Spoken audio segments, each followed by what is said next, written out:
Subscribe કરો એ high news India channel ને પછી યુટ્યુબ એપ પર બેલ આઇકોન નું બટન દબાવો અને નિહાળો એ હાઈ ન્યૂઝ ઇન્ડિયા ચેનલ.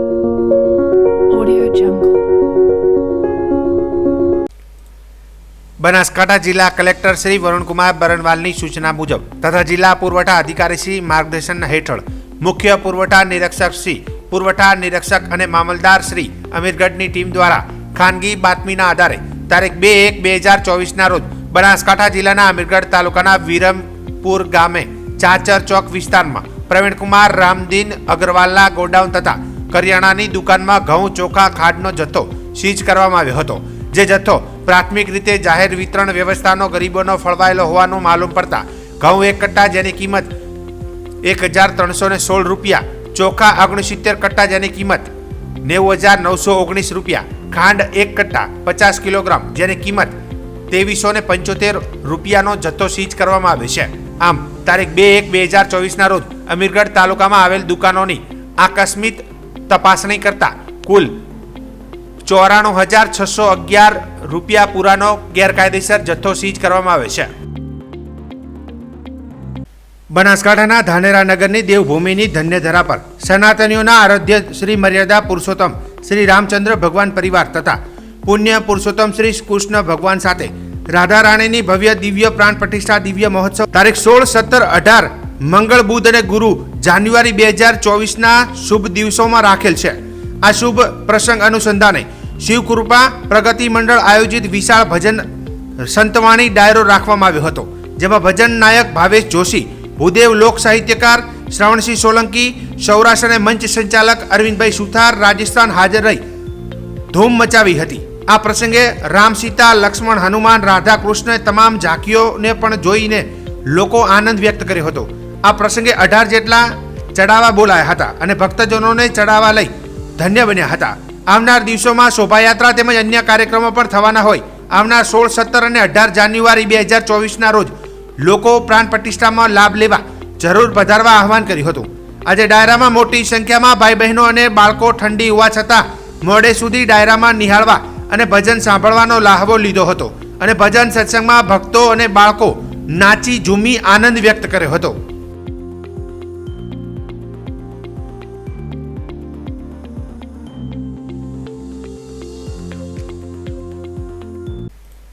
આજે સમગ્ર બનાસકાંઠા જિલ્લામાં વાતાવરણમાં કંઈક અલગ જ નજારો જોવા મળ્યો હતો. આજે વહેલી સવારથી જાણે વાદળા જમીનને અડતા હોય તેવા દ્રશ્યો સર્જાયા હતા અને લોકો પણ ધુમ્મસ ભર્યા વાતાવરણથી આનંદ માણ્યો હતો. પરંતુ આ વાતાવરણ વેસ્ટર્ન ડિસ્ટર્બન્સના કારણે સર્જાતું હોય છે. આજે બનાસકાંઠા સહિત સમગ્ર ઉત્તર ગુજરાતમાં છેલ્લા 2 દિવસથી વાદળછાયું વાતાવરણ બની ગયું છે. જેમાં ડીસા સહિત બનાસકાંઠા જિલ્લામાં પણ 2 દિવસથી વાદળછાયું વાતાવરણ થયા બાદ આજે વહેલી સવારથી વાતાવરણમાં ધુમ્મસ છવાયું હતું. ધુમ્મસભર્યું વાતાવરણ બની જતા તમામ માર્ગો પર ધુમ્મસ ફરી મળતા વાહન ચાલકોને પોતાના વાહનની પાર્કિંગ લાઇટ ચાલુ કરીને પસાર થવા ભારે હાલાકીનો સામનો કરવો પડ્યો હતો.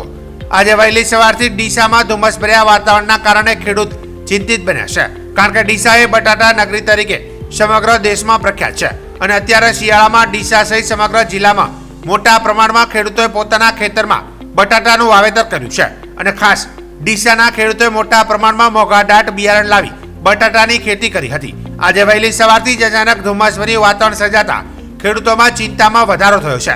જો આવું જ વાતાવરણ રહેશે તો બટાટા, એરંડા, જીરું સહિતના પાકને ભારે નુકસાન થવાની શક્યતાઓ સેવાઈ રહી છે. અમારા વિસ્તારમાં આજે સવારથી જ જાણે વાદળ નીચે આવી ગયા એવું વાતાવરણ બન્યું છે. એના કારણે પાકમાં નુકસાન થવાની સંભાવના છે.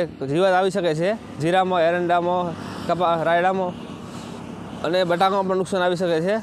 અને રોડ પર જોવો ને તો સવારથી જ ટ્રાફિક જેવું સમસ્યા વધી છે અને અકસ્માત થાય એવું સંભાવના છે. કારણ કે ધુમ્મસ એવું છે ને કે કંઈ દેખાતું જ નહીં આગળ.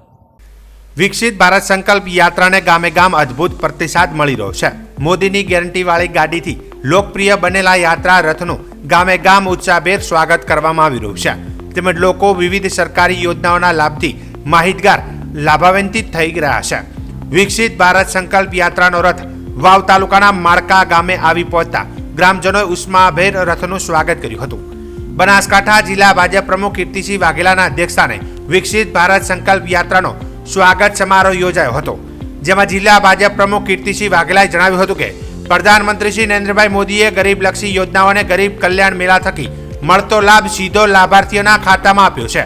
વર્ષ 2047માં વિકસિત ભારત થકી દેશ આત્મનિર્ભર બને તે માટે સંકલ્પ યાત્રાની શરૂઆત કરવામાં આવી છે.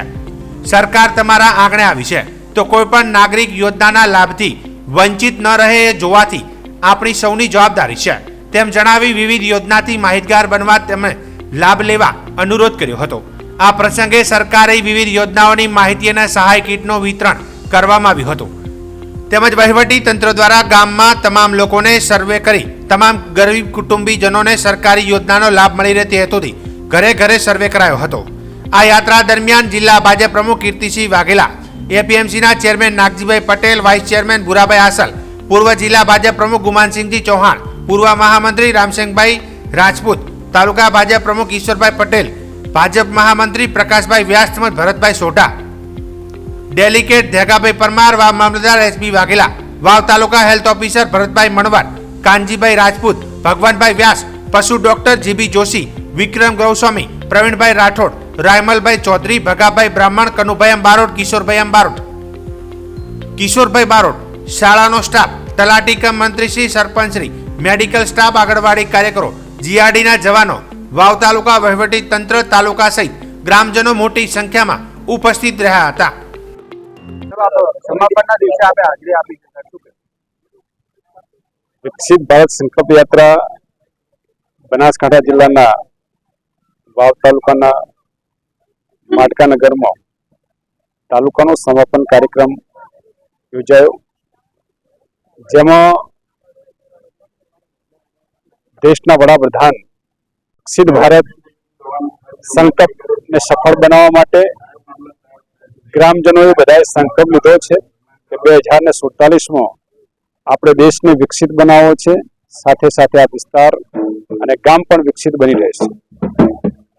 વિકસિત બનાવવા માટે ખાસ કરીને ગરીબ લોકોના કલ્યાણ માટે મોદી સાહેબની સરકાર દ્વારા લગભગ 17 પ્રકારની યોજનાઓ લોકો સુધી પહોંચાડી, જન સુધી પહોંચાડી લોકોના જીવનમાં બદલાવ થયો છે.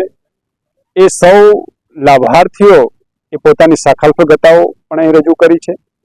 સાથે સાથે આ યોજનાની અંદર જે ક્રાઇટેરિયામાં આવતા લાભાર્થીઓ છે એમનું પણ આજના કાર્યક્રમમાં રજીસ્ટ્રેશન, એમનું ડોક્યુમેન્ટ કલેક્શન કરી એમને પણ એ લાભો આપી એમના જીવનમાં બદલાવ થશે, એ લોકો પણ સુખીને સમૃદ્ધ થાય એ માટે સરકારની ગેરંટી છે, મોદી સાહેબની ગેરંટી છે અને મોદી સાહેબની ગેરંટી પર દેશની જનતાને ભરોસો છે. એની પાછળનું કારણ કે મોદી સાહેબે જે ગેરંટી આપી છે એ પરિપૂર્ણ કરી છે અને લોકોના જીવનમાં બદલાવ લાવી, લોકોને સુખી સમૃદ્ધ બનાવી, દેશને સુખી સમૃદ્ધ બનાવવા માટે કામ કર્યા છે.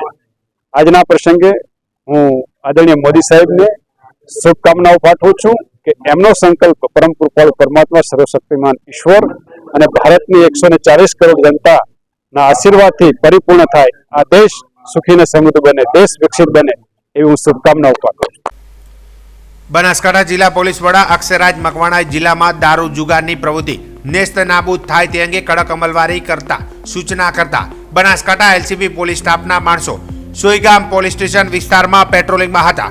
તે દરમિયાન ખાનગી રાહે બાતમી હકીકત મળી હતી કે સોઈગામના બોરો ગામની સીમમાં આવેલ રવેચી કૃપા નામની હોટલ ચલાવતા રસિકભાઈ લખમણભાઈ પંચાલ રહે બોરુ, તાલુકો સોઈગામ તથા હિતુભાઈ લાગજી જાડેજા રહે મસાલી, તાલુકો સોઈગામ વાળાઓએ એકબીજાના મેળા પીપણાથી રવિચી કૃપા હોટલમાં દારૂનો ધંધો કરતો હોવાની ખાનગી રાહે બાતમી મળતા એલસીબી પોલીસ રવિચી કૃપા હોટલમાં રેડ પાડતા ઘટના સ્થળેથી હોટલના રસોડામાંથી તેમજ રેનોલ્ટ કંપનીની ક્વિડ ગાડી નંબર GJ18BF 4338માંથી વગર પાસ પરમિટે ભારતીય બનાવટની વિદેશી દારૂની નાની બોટલ તથા પાઉચ મળી કુલ બોટલ પાઉચ નંગ 97 જેની કુલ કિંમત 8359 તથા ક્વિડ ગાડી નંબર GJ18BF 4338 જેની કિંમત 1 લાખ તથા મોબાઈલ નંગ 3000 તથા આધાર કાર્ડ, પાન કાર્ડ તથા ચૂંટણી કાર્ડ જેની કિંમત 00 મળી કુલ મુદ્દામાલ 1,11,359 ના મુદ્દામાલ સાથે પોલીસ રેડ દરમિયાન રસિકભાઈ લખમણભાઈ પંચાલ રહે બોરુના સોઈગામ વાળો નાસી જઈ તથા હિતુભા લાગજી જાડેજા રહે મસાલી તાલુકો સોઈગામ વાળો હાજર ન મળી આવતા તેમના વિરુદ્ધમાં પ્રોહિબિશન કલમ હેઠળ ફરિયાદ નોંધી આરોપીને શોધવા ચક્રો ગતિમાન કર્યા છે. સબસ્ક્રાઇબ કરો એ હાઈ ન્યૂઝ ઇન્ડિયા ચેનલ ને પછી યુટ્યુબ એપ પર બેલ આઇકોન નું બટન દબાવો અને નિહાળો એ હાઈ ન્યૂઝ ઇન્ડિયા ચેનલ.